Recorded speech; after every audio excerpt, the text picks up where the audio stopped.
Radio Kochi 90 FM എന്നും നിങ്ങൾക്കൊപ്പം.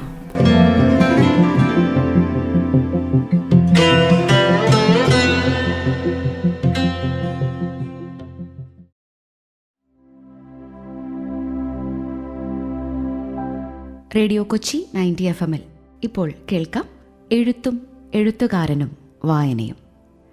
കൊച്ചി സർവകലാശാലയിലെ അസിസ്റ്റന്റ് ലൈബ്രറിയനും കവിയും എഴുത്തുകാരനുമായ കെ രതീഷ് സംസാരിക്കുന്നു. എല്ലാവർക്കും നമസ്കാരം. എൻ്റെ പേര് രതീഷ് എന്നാണ്, കെ രതീഷ്. ഞാൻ കോഴിക്കോട് സ്വദേശിയാണ്, കോഴിക്കോട് പേരാമ്പ്ര സ്വദേശിയാണ്. ഇപ്പോൾ കൊച്ചിൻ യൂണിവേഴ്സിറ്റിയിൽ സീനിയർ ഗ്രേഡ് അസിസ്റ്റന്റ് ലൈബ്രറിയനായിട്ട് വർക്ക് ചെയ്യുന്നു. സാഹിത്യവും എഴുത്തും വായനയുമായിട്ടുള്ള ഒരു താല്പര്യവും ആ ഒരു മേഖലയിലുള്ള പരിചയവും കൊണ്ടുമാണ് എന്നെ ഈ ഒരു പരിപാടിയിലേക്ക് ക്ഷണിക്കാനുള്ളൊരു സാഹചര്യത്തിലേക്ക് എത്തിപ്പെട്ടത്. തീർച്ചയായിട്ടും വളരെ സന്തോഷകരമായ ഒരു സാഹചര്യമാണ് വന്നിരിക്കുന്നത്. ഈ പരിപാടിയിലേക്ക് എന്നെ ക്ഷണിച്ചതിന് എല്ലാവിധ നന്ദി ആദ്യം തന്നെ പറയുകയാണ്. സത്യത്തിൽ വളരെ കാലത്തെ സാഹിത്യ പരിചയമുണ്ടെങ്കിലും എഴുത്തിൽ അത്രത്തോളമൊന്നും ഞാനതിൻ്റെ ശ്രമങ്ങൾ നടത്തിയിരുന്നില്ല. തീർച്ചയായിട്ടും നമ്മൾ എഴുത്തിലേക്ക് വരുന്നത് ഒരു സ്കൂൾ കാലഘട്ടത്തിൻ്റെ അവസാനത്തോടും കോളേജ് കാലഘട്ടത്തിൻ്റെ ആദ്യത്തോടു കൂടിയൊക്കെയാണ് വായനയിലേക്ക് ഗൗരവമായിട്ട് ഞാൻ എൻ്റെ ശ്രദ്ധ കൊടുക്കുന്നത്. മലയാള ഭാഷയിലുള്ള പുസ്തകങ്ങൾ, സാഹിത്യ പുസ്തകങ്ങൾ അന്ന് വായിക്കാനുള്ള അതിയായ ആഗ്രഹമുണ്ടായിരുന്നു. ആ ആഗ്രഹത്തിനെ സഫലീകരിക്കുന്ന രീതിയിലുള്ള ഗ്രന്ഥശാലകളും സുഹൃത്തുക്കളും ഉള്ളതുകൊണ്ട് തന്നെ ഒരു പരിധിവരെ അന്നത്തെ എഴുത്തുകാരുടെ കൃതികൾ പരിചയപ്പെടാനുള്ള അവസരം എനിക്കുണ്ടായി. ആ ഒരു അവസരത്തിലൂടെയാണ് തീർച്ചയായിട്ടും മലയാളത്തിലുള്ള പ്രമുഖ എഴുത്തുകാരുടെ കൃതികളും അതോടൊപ്പം തന്നെ ട്രാൻസ്ലേറ്റ് ചെയ്യപ്പെട്ട, വിവർത്തനം ചെയ്യപ്പെട്ട കൃതികളും വായിച്ചു തുടങ്ങുകയും, എന്തുകൊണ്ടോ എൻ്റെ ഭാഗ്യം കൊണ്ടോ എൻ്റെ വായനയിലുള്ള താല്പര്യം കൊണ്ടോ എന്നും അറിയില്ല, അന്ന് MT വാസുദേവൻ നായരുടെ കഥകളും അദ്ദേഹത്തിൻ്റെ നോവലുകളും അതുപോലെ തന്നെ പ്രിയപ്പെട്ട എഴുത്തുകാരനായിട്ടുള്ള വൈക്കം മുഹമ്മദ് ബഷീറിൻ്റെ കഥകളും ഒക്കെ പരിചയപ്പെടാനും തീർച്ചയായിട്ടും അതിലുള്ള ഒരു പരിചയവും അതിലെ ഭാഷയും എന്നെ വളരെയധികം ആകർഷിക്കുകയും ആ ഭാഷയിലൂടെ നമുക്ക് ജീവിതത്തിൻ്റെ മറ്റൊരു തലത്തിലേക്ക് നമ്മൾ അനുഭവിക്കാത്ത, നമ്മൾ ജീവിക്കാത്ത ജീവിതത്തിനെ പരിചയപ്പെടാനുള്ള ഒരവസരമാണ് തീർച്ചയായിട്ടും എനിക്കന്ന് വായനയിലൂടെ ലഭിച്ചത്. അതുകൊണ്ട് തന്നെ ആ വായനയുടെ ലോകത്തിലേക്ക് സഞ്ചരിക്കാനുള്ള ഒരവസരം അന്ന് കൈവന്നത് ഒരു സമ്പാദ്യം പോലെ ഭാഷ കൈകാര്യം ചെയ്യാനുള്ള, പ്രാവീണ്യം നേടാനുള്ള ഒരു അവസരമായിട്ടാണ് തീർച്ചയായിട്ടും അന്ന് എനിക്ക് വായന കണ്ടത്. എഴുത്തിനെ ഞാൻ അന്ന് ഒരിക്കലും ഗൗരവമായിട്ട് കണ്ടിട്ടേ ഉണ്ടായിരുന്നില്ല. വായിക്കാനുള്ള പുസ്തകങ്ങൾ പരമാവധി ആർത്തിയോടെ വായിക്കാനുള്ള ഒരു ശ്രമമായിരുന്നു അന്ന് തീർച്ചയായിട്ടും എൻ്റെ ഭാഗത്തുനിന്നുണ്ടായത്. അന്ന് ആനന്ദിൻ്റെ നോവലുകൾ ഉൾപ്പെടെ, ആനന്ദിൻ്റെ ജൈവമനുഷ്യൻ പോലുള്ള കൃതി പോലും വായിക്കാനുള്ള ശ്രമം ഞാൻ അന്ന് നടത്തിയിരുന്നു.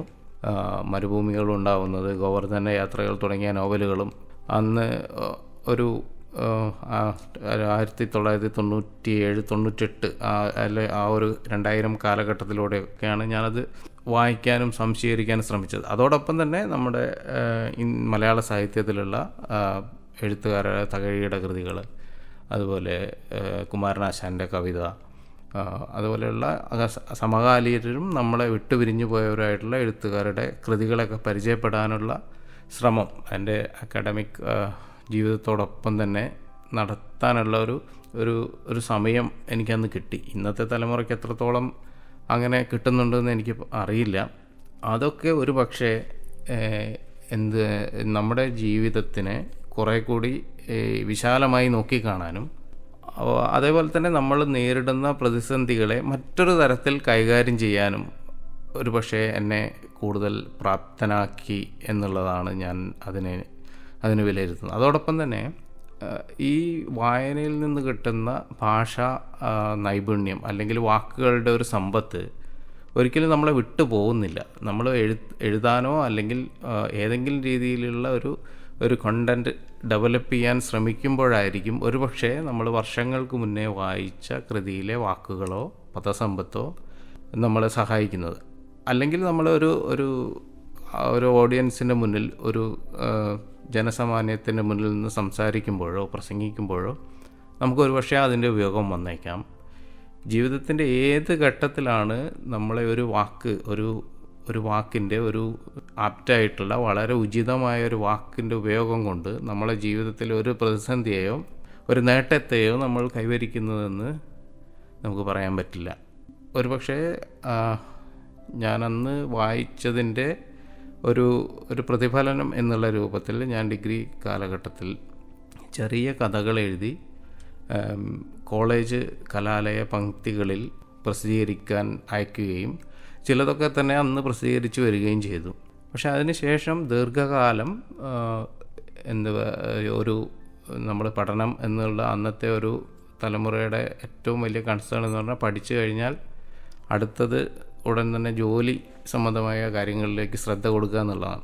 അപ്പോൾ ജോലി സംബന്ധമായ കാര്യങ്ങളിലേക്ക് ശ്രദ്ധ കൊടുക്കുകയും ചെയ്യുന്നതോടുകൂടി നമ്മൾ എഴുത്തിൻ്റെയും മറ്റ് താല്പര്യങ്ങളുടെയും ഉടൻ പ്രതിഫലം കിട്ടാത്ത സമയവും ശ്രദ്ധയും ഒരേപോലെ ആവശ്യപ്പെടുന്ന കാര്യങ്ങളിലേക്ക് കൂടുതൽ എഴുത്തുപോലുള്ള കാര്യങ്ങളിലേക്ക് ശ്രദ്ധ കൊടുക്കാതെ ജോലി അങ്ങനെയുള്ള പഠന സംബന്ധമായ കാര്യങ്ങളിലേക്ക് ശ്രദ്ധ കൊടുക്കുമ്പോൾ സ്വാഭാവികമായിട്ടും എഴുത്തിലേക്കും വായനയിലേക്കുള്ള എൻ്റെ ശ്രദ്ധ കുറച്ച് കാലത്തേക്ക് കുറയുകയും എന്നിരുന്നാലും കിട്ടുന്ന പുസ്തകങ്ങളൊക്കെ സമയം മാറ്റിവെച്ച് വായിക്കാനുള്ള ശ്രമം നടത്തുകയും ചെയ്തു.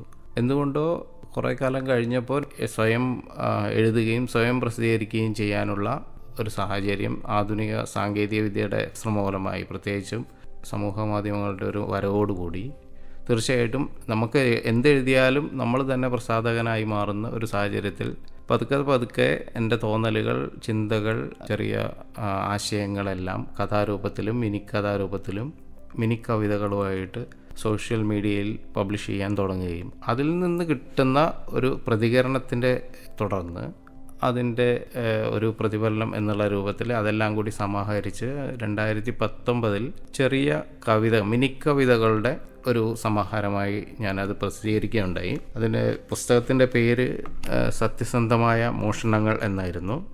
അത് കോഴിക്കോടുള്ള ഇൻസൈറ്റ് എന്നുള്ള ഒരു പബ്ലിക്കേഷനാണ് പബ്ലിഷ് ചെയ്തിരിക്കുന്നത്. അതിൽ ചെറിയ കവിതകളാണ്. അതിലൊരെണ്ണം ഞാൻ വെറുതെ ഒന്ന് വായിക്കാം. അതിൻ്റെ ടൈറ്റിലായിട്ടുള്ള സത്യസന്ധമായ മോഷണങ്ങൾ എന്നുള്ള കവിത തന്നെ വായിക്കാം. സത്യസന്ധമായ മോഷണങ്ങൾ. കള്ളൻ്റെ ജീവിതത്തിൽ നിന്ന് കളവിൻ്റെ ഏടുകൾ കവർന്നെടുത്ത് അയാൾ സത്യസന്ധനായ കഥാകൃത്തായി.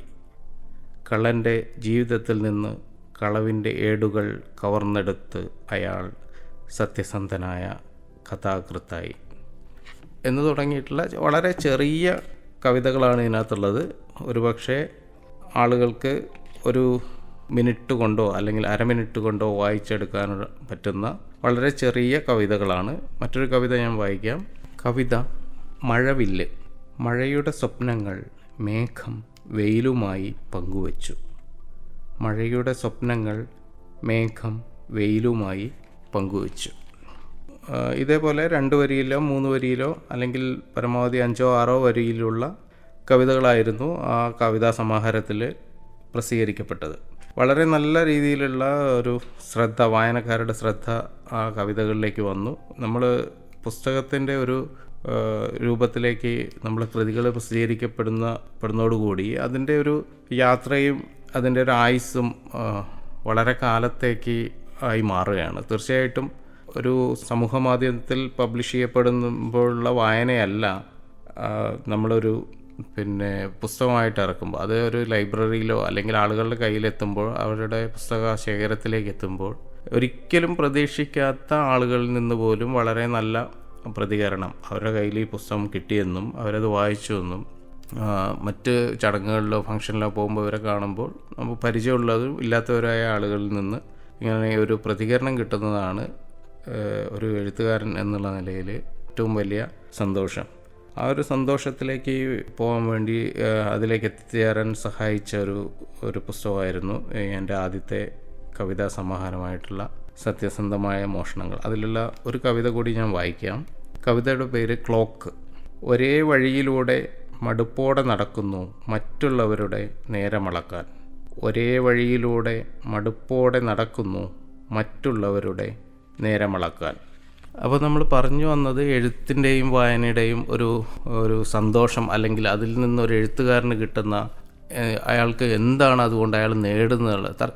സത്യത്തിൽ നമ്മളെ ജീവിതം, മനുഷ്യ ജീവിതം എന്നുള്ളത് വളരെ ലഘുവാണ്, വളരെ ചെറുതാണ്, വളരെ ദൈർഘ്യം കുറഞ്ഞ ഒന്നായിട്ടാണ് നമുക്ക് കാണാൻ കഴിയുന്നത്. അപ്പോൾ എല്ലാ ആളുകളും പേടിക്കുന്ന ഒന്നാണ് മരണം. മരണം എന്നുള്ളത് വളരെ നിശ്ചയം ഉള്ളതാണ്, അത് ഉറപ്പുള്ളതാണ്, അതിൽ യാതൊരു മാറ്റവുമില്ല. ഇന്നല്ലെങ്കിൽ നാളെ ഈ ഭൂമി വിട്ട് പോകേണ്ടവരാണ് എല്ലാവരും തന്നെ. അപ്പോൾ മരണത്തെ അതിജീവിക്കാൻ മനുഷ്യൻ പല പല ശ്രമങ്ങളും നടത്തുന്നു, ശാസ്ത്രം നടത്തുന്നു. പക്ഷെ അതൊന്നും ഇതുവരെ ഫലവത്തായിട്ടില്ല. നാളെ എന്ത് സംഭവിക്കുമെന്ന് നമുക്ക് പറയാൻ പറ്റില്ല. പക്ഷേ എഴുത്തുകാരൻ ശ്രമിച്ചുകൊണ്ടിരിക്കുന്ന, അല്ലെ കലാകാരൻ ശ്രമിച്ചുകൊണ്ടിരിക്കുന്നത് മരണത്തെ അതിജീവിക്കാനാണ്. തീർച്ചയായിട്ടും ഭൗതികമായി അയാളുടെ ശരീരം ഈ ഭൂമി വിട്ടു പോയാലും അയാൾ സൃഷ്ടിച്ചു വെച്ച കഥാപാത്രങ്ങൾ, അയാളുടെ പുസ്തകങ്ങൾ, അല്ലെങ്കിൽ ഒരു ആർട്ടിസ്റ്റ് ആണെങ്കിൽ, ഒരു സിനിമാ നടനാണെങ്കിൽ, ഒരു കവിയാണെങ്കിൽ, ഒരു കഥാകാരനാണെങ്കിൽ, ഒരു നോവലിസ്റ്റ് ആണെങ്കിൽ, അങ്ങനെയുള്ള പുസ്തകങ്ങൾ, സിനിമകൾ, കഥാപാത്രങ്ങൾ ഇവിടെ ഭൂമിയിൽ ഉള്ളിടത്തോളം കാലം ബാക്കിയുണ്ടാവും എന്നാണ് അയാൾ പ്രതീക്ഷിക്കുന്നത്. അത് പക്ഷേ ഒരു പരിധിവരെ ശരിയുമാണ്. ആ ഒരു ശരിയിലേക്ക്, ആ ഒരു യാഥാർത്ഥ്യത്തെ നേടിയെടുക്കാനുള്ള ശ്രമം കൂടിയാണ് ഒരു പക്ഷേ എഴുത്ത്. മരണത്തെ അതിജീവിക്കാനുള്ള ഓരോ മനുഷ്യൻ്റെയും ശ്രമങ്ങൾ ഒരു പരിധിവരെ സാക്ഷാത്കരിക്കാൻ ഒരു എഴുത്തുകാരന്, ഒരു കലാകാരന് സാധിക്കുന്നുണ്ട്. ആ ഒരു ലക്ഷ്യത്തിലേക്ക് ഒരു പക്ഷേ നമ്മളില്ലാത്തൊരു കാലത്തും നമ്മളെ പുസ്തകങ്ങൾ, നമ്മളെ വരികൾ, നമ്മളെ കഥകൾ, നമ്മളെ നോവലുകൾ, നമ്മളെ കവിതകൾ ആളുകൾ വായിക്കുന്നു. ആ വായിക്കുന്ന ആളുകൾക്ക് അതിൽ നിന്നും അയാളുടെ വായനക്കാരൻ്റെ ജീവിതത്തിലേക്ക് അയാളുടെ ജീവിതം കുറെ കൂടി മെച്ചപ്പെട്ടതാക്കാനോ, അയാളുടെ സങ്കടങ്ങൾ, അയാളുടെ വേദനകൾ, അയാളുടെ വ്യഥകൾ അതിജീവിക്കാനോ ഈ എഴുത്തോ, ഇയാളുടെ വരികളോ, ഇയാളുടെ കവിതയോ, കഥയോ, നോവലോ, അയാളെ അഭിനയമോ സഹായിക്കുന്നുണ്ടെങ്കിൽ ആ എഴുത്തുകാരൻ്റെ ജീവിതവും എഴുത്തും സാർത്ഥകമായി എന്ന് നമുക്ക് പറയാൻ പറ്റും. ആ ഒരു സാർത്ഥകമായ എഴുത്തിലേക്ക് ഒരു പക്ഷേ ഓരോ എഴുത്തുകാരനും, ഓരോ കലാകാരനും എത്താനുള്ള നിരന്തരമായ ശ്രമമാണ് അയാളുടെ കലാജീവിതം അല്ലെങ്കിൽ എഴുത്ത് ജീവിതം. ഒരുപക്ഷെ അയാളുടെ സ്വന്തം ജീവിതത്തിനെ കൊടുക്കുന്നതിനേക്കാളും, അയാളുടെ കുടുംബജീവിതത്തിന് കൊടുക്കുന്നതിനേക്കാളും ഒക്കെ പ്രാധാന്യം അതുകൊണ്ടായിരിക്കാം അല്ലെ എഴുത്തുകാരനോ എഴുത്തുകാരിയോ ആയ ഒരു വ്യക്തി അയാളുടെ എഴുത്തിനും അയാളുടെ കലാജീവിതത്തിനും കൊടുക്കുന്നതായിട്ട് നമുക്ക് കാണുന്നതും അറിയുന്നതും. തീർച്ചയായിട്ടും എന്തിനാണ് ഒരാൾ എഴുതുന്നത് എന്നുള്ളത് പോലെ തന്നെയാണ് എന്തിനാണ് ഒരാൾ വായിക്കുന്നത് എന്നുള്ള ചോദ്യം. അല്ലെങ്കിൽ എന്തിനാണ് ഒരാൾ ഒരു കല, അല്ലെങ്കിൽ ഒരു സിനിമ, ഒരു കലാരൂപം ആസ്വദിക്കുന്നത്, ഒരു ഡാൻസ് എന്തിനാണ് കാണുന്നത്, അല്ലെങ്കിൽ ഒരു നോവൽ എന്തിനാണ് വായിക്കുന്നത്, ഒരു കവിത എന്തിനാണ് വായിക്കുന്നത്, ഒരു സിനിമ എന്തിനാണ് കാണുന്നത്. സത്യത്തിൽ വായനയും കലാരൂപാസ്വാദനവും അയാളുടെ മനസ്സിൻ്റെ കോണിൽ എവിടെയോ അയാളെ അത് സാന്ത്വനിപ്പിക്കുന്നുണ്ട് എന്നുള്ളതാണ് ആദ്യത്തെ ഉത്തരം. അയാളെ രസിപ്പിക്കുന്നുണ്ടാവാം, ചിരിപ്പിക്കുന്നുണ്ടാവാം, പക്ഷെ അതിനൊക്കെ ഉപരി അയാളെ അത് സാന്ത്വനിപ്പിക്കുന്നുണ്ട്. അയാളുടെ വേദനകളെ, അയാളുടെ സങ്കടങ്ങളെ, അയാളുടെ പ്രതിസന്ധികളെ ഒരു പക്ഷേ അതിജീവിക്കാൻ ഈ കലാരൂപങ്ങൾ, ഈ വായന അയാളെ സഹായിക്കുന്നുണ്ടാവും. ഒരു പക്ഷെ അതിനൊന്നും, അയാളുടെ പ്രശ്നങ്ങൾക്കൊന്നും പരിഹാരം ഉണ്ടാവണം എന്ന് നിർബന്ധമൊന്നുമില്ല. പക്ഷെ അതേ പ്രശ്നങ്ങളിലൂടെ കടന്നു പോകുന്ന കഥാപാത്രങ്ങളിലെ മാനസിക വ്യാപാരവുമായി ഒരു പക്ഷേ ഇയാൾ താതാത്മ്യം പ്രാപിക്കുകയും ജീവിതത്തിലെ പ്രശ്നങ്ങൾക്ക് ഉത്തരങ്ങൾ തേടുന്ന ആളുകൾക്ക് മറ്റൊരു രീതിയിൽ ജീവിതത്തെ നോക്കിക്കാണാൻ, അയാളെ പ്രതിസന്ധിയെ ഒരുപക്ഷെ മറികടക്കാനോ അല്ലെങ്കിൽ മറ്റൊരു രീതിയിൽ അതിന് കടന്നു പോകാനോ, ഒരുപക്ഷെ ആത്മഹത്യകളോ അല്ലെങ്കിൽ കൊലപാതകങ്ങളോ തടസ്സപ്പെടുത്താനോ, അല്ലെങ്കിൽ അതിൽ നിന്ന് തൽക്കാലത്തേക്കെങ്കിലും രക്ഷപ്പെട്ടു പോവാൻ, ജീവിതത്തെ മുന്നോട്ട് മറ്റൊരു രീതിയിൽ നോക്കിക്കാണാൻ എഴുത്തും വായനയും കലാരൂപങ്ങളും മനുഷ്യനെ എന്നും സഹായിച്ചിട്ടുണ്ട്. ആ ഒരു ആശ്വാസം മറ്റ് വേറൊന്നിൽ നിന്നും നമുക്ക് ഒരു മനുഷ്യൻ കിട്ടാതെ വരുമ്പോഴാണ് തീർച്ചയായിട്ടും അയാൾ എഴുത്തിലേക്കും വായനയിലേക്കും കൂടുതൽ പോകുന്നത്. ഇപ്പോൾ നമുക്കറിയാം, മനുഷ്യൻ എന്നുള്ള ഒരു ജീവിയെ ഒരു പക്ഷേ ആർക്കും ഡിഫൈൻ ചെയ്യാൻ പറ്റില്ല. നിർവചിക്കാൻ ഇത്രയേറെ ബുദ്ധിമുട്ടുള്ള ഒരു ജീവിവർഗം എന്നുള്ളത് നമുക്ക് പറയാൻ പറ്റില്ല. മനുഷ്യൻ എന്താണ് ഒരു മനുഷ്യൻ, ഏത് രീതിയിൽ പ്രതികരിക്കും, ഏത് രീതിയിൽ അയാൾ ഒരു സാഹചര്യത്തെ അതിജീവിക്കും, അല്ലെങ്കിൽ ആ സാഹചര്യത്തിലൂടെ അയാൾ എങ്ങനെ കടന്നു പോകും, ആരെ വിശ്വസിക്കും, ആരെ വിശ്വസിക്കാതിരിക്കും, ആരിൽ നിന്നാണ് സഹായം കിട്ടുക, ആരാണ് ഉപദ്രവിക്കുക എന്നൊന്നും നമുക്ക് പറയാൻ പറ്റില്ല. അങ്ങനെയുള്ള വളരെ എന്താ പറയുക, പ്രവചനാതീതമായ സാഹചര്യങ്ങളിലൂടെ നിരന്തരം കടന്നു പോകുന്ന ദിവസങ്ങളാണ് നമുക്കൊക്കെ ഉള്ളത്, നമ്മുടെ മുന്നിലൊക്കെ ഉള്ളത്. അപ്പോൾ ഈ ഒരു ദിവസങ്ങളിൽ, ഈ പ്രശ്നങ്ങളിൽ നമുക്ക് ഒരു പക്ഷേ വായനയും എഴുത്തും കലാരൂപങ്ങളും നമ്മളെ സ്വാധീനിപ്പിക്കുന്നു. നമ്മളെ പ്രശ്നങ്ങൾക്ക് ഒരു പരിധിവരെയുള്ള ഉത്തരങ്ങൾ അല്ലെങ്കിൽ അതിൻ്റെ ഒരു മറ്റൊരു രീതിയിൽ നോക്കിക്കാണാനുള്ള ഒരു സാഹചര്യം അത് ഒരുക്കിത്തരുന്നു. ആ ഒരുക്കിത്തരൽ ഈ പുസ്തകങ്ങളിലുണ്ടാവാം, ഈ കൃതിയിലുണ്ടാവാം, ഈ സിനിമയിലുണ്ടാവാം. അല്ലെങ്കിൽ ഇത്രയും ദുരിതങ്ങളും ദുരന്തങ്ങളും നേരിടുന്ന കഥാപാത്രങ്ങൾ നമ്മൾ വായിക്കുമ്പോൾ, ഇപ്പം ഗാന്ധാരി വിലാപം വായിച്ച ഒരാളെ സംബന്ധിച്ച്, ഒരു അമ്മയെ സംബന്ധിച്ച്, 100 മക്കൾ നഷ്ടപ്പെട്ട ഒരമ്മയാണ്. ആ അമ്മയെ സംബന്ധിച്ച് നമ്മുടെ ഒരു അമ്മയുടെ ഒരു ദുഃഖം ഒരു ദുഃഖമല്ലാതായി തോന്നുകയും, അല്ലെങ്കിൽ ഇപ്പം ഒരു ഏറ്റവും ദുരന്തപൂർണമായ ജീവിത സാഹചര്യങ്ങളിലൂടെ പോകുന്നൊരു നായകൻ, ആ നായകനെ നമ്മളായിട്ട് തിരിച്ചറിയുമ്പോൾ അത് നമ്മൾ കമ്പയർ ചെയ്ത് നോക്കും, താരതമ്യപ്പെടുത്തി നോക്കുന്നു. ഇതൊക്കെ ഇത്രത്തോളം ദുഃഖം അനുഭവിക്കുന്ന ഒരു വ്യക്തിയുള്ളപ്പോൾ എൻ്റെ ദുഃഖമൊന്നും അത്ര വലിയതല്ല എന്ന് തോന്നുന്ന ഒരു നിമിഷത്തിൽ അവരുടെ തീരുമാനങ്ങൾ മാറിയേക്കാം, അവരുടെ ജീവിതത്തോടുള്ള കാഴ്ചപ്പാടുകൾ മാറിയേക്കാം. പുതിയ അവസരങ്ങളിലേക്ക്, പുതിയ പ്രതീക്ഷകളിലേക്ക് അവർ ജീവിതത്തെ നോക്കിക്കാണാൻ ഒരുപക്ഷെ അവരുടെ വായനയോ സാഹിത്യമോ കവിതകളോ സഹായിച്ചേക്കാം. ആ ഒരു സഹായത്തിലേക്ക്, ആ ഒരു രീതിയിലേക്ക് ആരെയെങ്കിലും എവിടെയെങ്കിലും ഇരിക്കുന്ന ഒരു എഴുത്തുകാരനിലേക്ക് എത്താനുള്ള ഒരു ശ്രമം കൂടിയാണ് എല്ലാ എഴുത്തുകാരും ചെയ്യുന്നത്. അപ്പോൾ എഴുത്തുകാരൊന്നും ഒരേ സമയം ഈ വായനക്കാരനേക്കാളും വലിയ പ്രതിസന്ധിയിലൂടെയും അതുപോലെ തന്നെ ദുഃഖത്തിലൂടെയും ഒക്കെ ആയിരിക്കാം ഈ എഴുത്തുകാരനും കടന്നു പോകുന്നത്. 2 രീതിയിലുണ്ട്. ഒന്ന് എഴുത്തിൻ്റേതായിട്ടുള്ള വേദനകൾ, രണ്ടാമത്തത് അയാളുടെ ജീവിതം, ആ എഴുത്തുകാരിയുടെ അല്ലെ എഴുത്തുകാരൻ്റെ ജീവിതത്തിലുള്ള വേദനകളെ എഴുത്തിലേക്ക് ആവിഷ്കരിക്കുകയും അതുമായി ബന്ധപ്പെട്ട് ജീവിതത്തിൽ യഥാർത്ഥ ജീവിതത്തെ എഴുത്തിലേക്ക് കൊണ്ടുവന്നതുമായി ബന്ധപ്പെട്ട് തിരിച്ചറിയപ്പെടുന്ന കഥാപാത്രങ്ങളെ സൃഷ്ടിക്കുമ്പോഴുണ്ടാവുന്ന സാമൂഹികമായിട്ടുള്ള പ്രതിസന്ധികളും പ്രശ്നങ്ങളും, അതേപോലെ തന്നെ എഴുത്ത് എന്നുള്ള ഒരു പ്രക്രിയ ചെയ്യുമ്പോൾ തീർച്ചയായിട്ടും അയാൾക്ക് ആ എഴുത്തിൻ്റെ ദുരിതവും ദുരന്തവും എന്ന് പറയാം, ആ ഒരു എഴുത്തിലെ കഥാപാത്രങ്ങളുടെ വേദനകളും ആവിഷ്കരിക്കാനുള്ള ശ്രമം വാക്കുകളിലൂടെയും വാചകങ്ങളിലൂടെയും വായനക്കാരിലേക്ക് എത്തിയോ എന്നുള്ള ഒരു ശങ്ക, അത് എത്തിക്കാനുള്ള ഭാഷാപരമായുള്ള ക്ലേശം, എഴുത്തിൻ്റെ പ്രശ്നങ്ങൾ, എഴുതിയാൽ ഇത് എത്തിയോ എന്നുള്ള സംശയം, ഇനി അത് വായനക്കാരൻ ഏത് രീതിയിൽ ആ ഒരു വൈകാരികമായ തലത്തിൽ ആ ഒരു ആഴത്തിൽ മനസ്സിലാക്കുമോ എന്നുള്ള സംശയം തുടങ്ങി നിരന്തരം ഇത് പ്രസിദ്ധീകരിക്കപ്പെട്ടാൽ അത് സ്വീകരിക്കപ്പെടുമോ, ആളുകളിലേക്ക് എത്തുമോ, ഉദ്ദേശിക്കപ്പെട്ട നമ്മൾ എഴുത്തുകാരൻ എഴുതുന്ന സമയത്ത് ഉദ്ദേശിക്കുന്ന അർത്ഥത്തിലേക്ക് ഇത് എത്തുമോ എന്ന് നിരന്തരമായ പ്രതിസന്ധികളും പ്രശ്നങ്ങളും അതിൻ്റെ സാങ്കേതികമായിട്ടും ഒക്കെ ഉണ്ട്.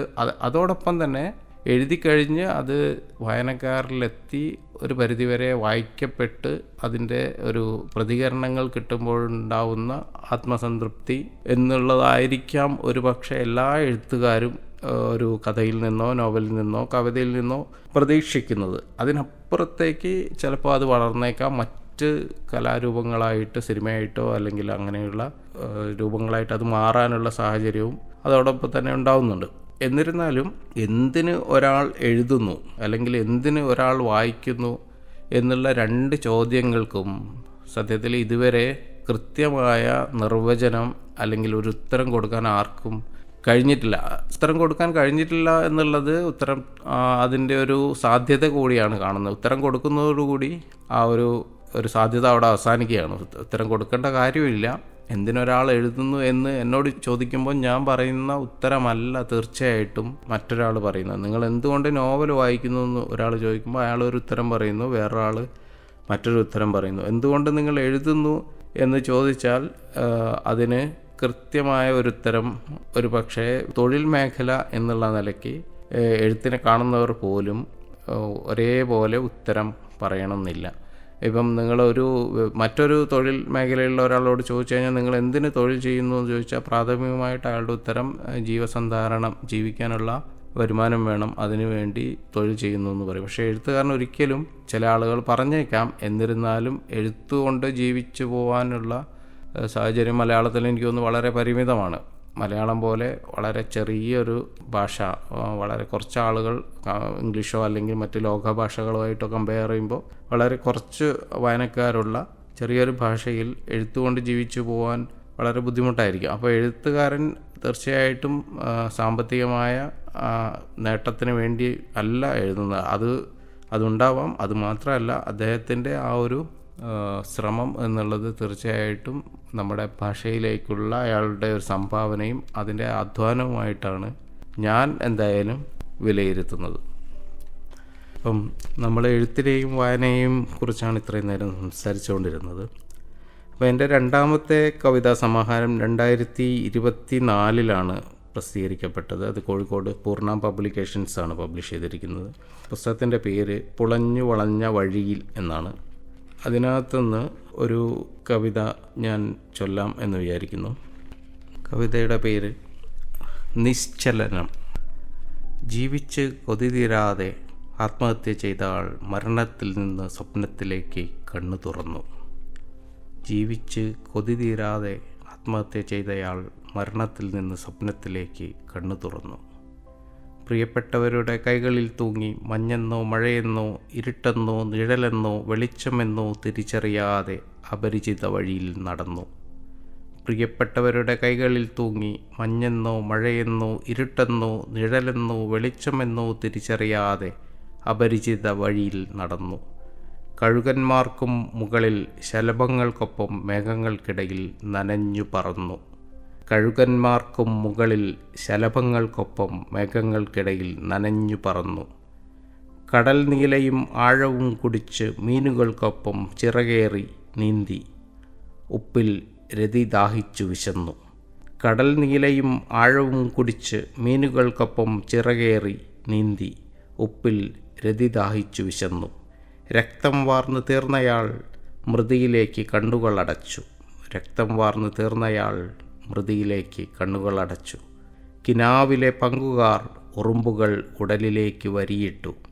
കിനാവിലെ പങ്കുകാർ ഉറുമ്പുകൾ ഉടലിലേക്ക് വരിയിട്ടു.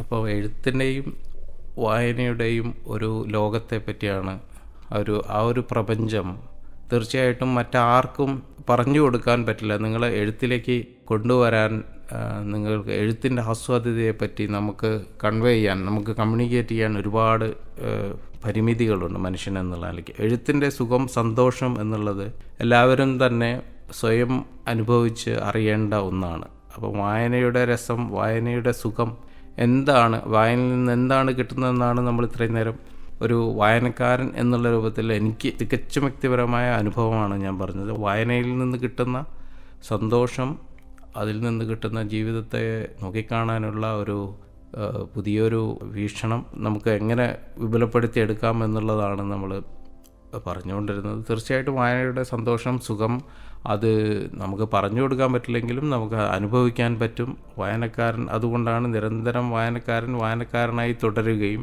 അയാൾ പുതിയ പുസ്തകങ്ങളെയും പുതിയ കഥാപ്രപഞ്ചത്തിലേക്കും പുതിയ ജീവിത സാഹചര്യങ്ങളും ആവിഷ്കരിച്ച എഴുത്തുകളിലേക്ക് സഞ്ചരിക്കാൻ നിരന്തരം ശ്രമിക്കുകയും പുസ്തകങ്ങൾ തേടിപ്പിടിക്കുകയും വായിക്കുകയും വായനയ്ക്കായി എത്ര തിരക്കുകളുണ്ടെങ്കിലും വായനയ്ക്കായി സമയം മാറ്റിവെക്കുകയും ചെയ്യുന്നത്. വായന ഒരു കാലത്തും ഒരു ഭൂരിപക്ഷത്തിൻ്റെ മേഖലയായിരുന്നില്ല. എന്നും വായനക്കാർ ന്യൂനപക്ഷമായിരുന്നു. പക്ഷേ ഈ വായനക്കാര ജീവിതത്തെ നോക്കിക്കാണുന്നതും ആ ജീവിതത്തെ അനുഭവിക്കുന്നതും തീർച്ചയായിട്ടും വായനക്കാരല്ലാത്ത ഒരാൾ ജീവിതത്തെ നോക്കിക്കാണുന്നതും അനുഭവിക്കുന്നതും തമ്മിൽ വലിയ വ്യത്യാസമുണ്ട്. ആ വ്യത്യാസത്തെ നിങ്ങൾക്ക് മറികടക്കാം. തീർച്ചയായിട്ടും എല്ലാവരും വായനയിലേക്ക് വരിക, പുതിയ പുസ്തകങ്ങൾ, സാഹിത്യകൃതികൾ വായിക്കുക, കവിതകൾ വായിക്കുക, കഥകൾ വായിക്കുക, നോവലുകൾ വായിക്കുക. അപ്പം നിങ്ങൾക്ക് മറ്റ് ആവിഷ്കരിക്കപ്പെട്ട കലാരൂപങ്ങളോ നിങ്ങൾ കാണുമ്പോൾ നിങ്ങളുടെ മുന്നിൽ ആവിഷ്കരിക്കുന്ന കാര്യങ്ങൾ മാത്രമാണ് നിങ്ങൾ കാണുന്നത്. അതിൽ ഭാവനയുടെ ഒരു സാധ്യത ദൃശ്യത്തിൻ്റെ പൊലിമയിൽ നിങ്ങൾക്ക് നഷ്ടപ്പെട്ടു പോകുന്നുണ്ട്. പക്ഷേ പുസ്തകങ്ങൾ എന്നുള്ള രീതിയിൽ നിങ്ങൾ വായിക്കുമ്പോൾ നിങ്ങളുടെ ഭാവനയുടെ ലോകം നിങ്ങളുടെ സ്വന്തമാണ്. നിങ്ങൾ ഒരു വരി വായിക്കുമ്പോൾ അല്ലെങ്കിൽ ഒരു കൃതി വായിക്കുമ്പോൾ അതിലുള്ള സാഹചര്യങ്ങൾ, ചുറ്റുപാടുകൾ, കഥാപ്രപഞ്ചം, നായകൻ, നായിക, അവരുടെ രൂപം നിങ്ങൾ ഭാവനയിലാണ്. നിങ്ങളുടെ ഭാവന അനുസരിച്ചാണ് അത് കാണുന്നത്. സിനിമയോ മറ്റ് ദൃശ്യരൂപങ്ങളിലോ അത് ആവിഷ്കരിക്കപ്പെടുന്നതോടുകൂടി അത് കാഴ്ചയുടെ ഒരു ദൃശ്യത്തിൻ്റെ പരിമിതിയിലേക്ക് ഒതുങ്ങുകയും വായനയിൽ നമ്മുടെ ഭാവനയുടെ പുതിയ ആകാശം നമുക്ക് അനുഭവിക്കാനും അത് സങ്കല്പിക്കാനും സാധിക്കുകയും ചെയ്യും. അത് നമ്മുടെ ചിന്താശേഷിയെ വർദ്ധിപ്പിക്കുന്നു, നമ്മുടെ ഭാഷാശേഷിയെ വർദ്ധിപ്പിക്കുന്നു, നമ്മുടെ അനുഭവങ്ങളെ നോക്കിക്കാണാനുള്ള, ജീവിതത്തെ നോക്കിക്കാണാനുള്ള ശേഷിയെ മറ്റൊരു രീതിയിൽ രൂപപ്പെടുത്തുന്നു.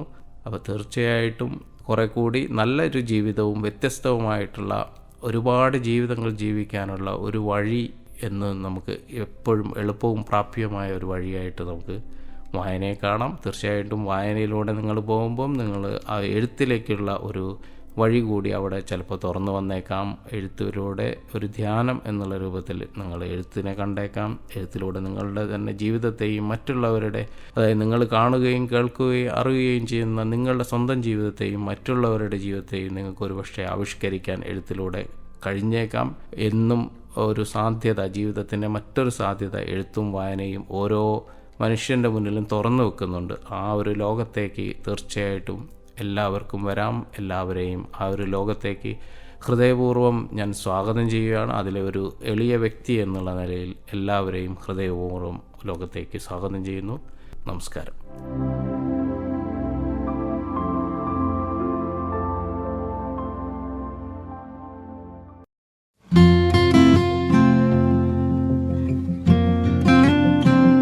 റേഡിയോ കൊച്ചി 90 FM എന്നും നിങ്ങൾക്കൊപ്പം.